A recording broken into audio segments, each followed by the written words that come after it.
It's said that Foxglove is most lethal just before the seeds ripen.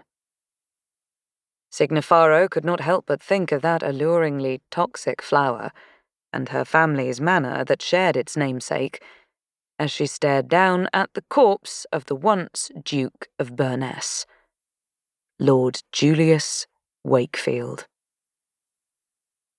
All her life she'd heard the stories of how her parents had died in that manner, their breath stolen by poison.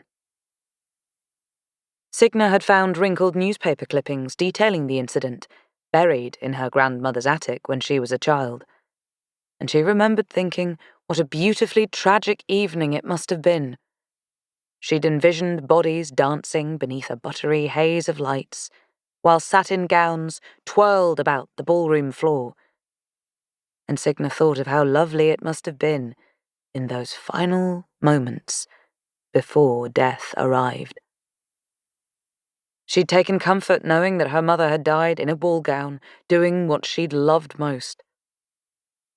Never had Signa allowed herself to imagine the tragedy of such a death, or stopped to consider the shattering glasses and ear-splitting screams like those that reverberated through Thorn Grove's ballroom.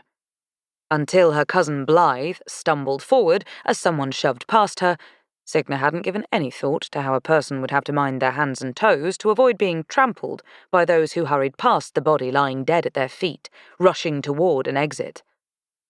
This death was not the beautiful, peaceful one that she had dreamed for her parents. This death was merciless. Everett Wakefield sank to his knees beside his father. He wilted over the corpse, showing no awareness of the mounting chaos, even as his cousin, Elijah Wakefield, gripped him by one shoulder. Her face was green as lichen.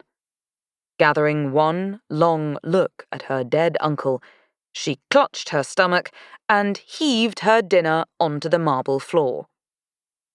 Everett didn't so much as flinch as her sickness spilled onto his boots.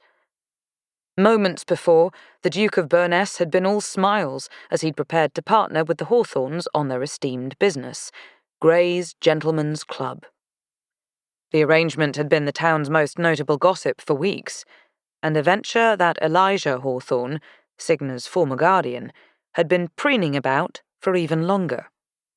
Yet, as he stood behind the corpse of that almost partner, with a flute of water trembling in his hands, Elijah Hawthorne no longer preened.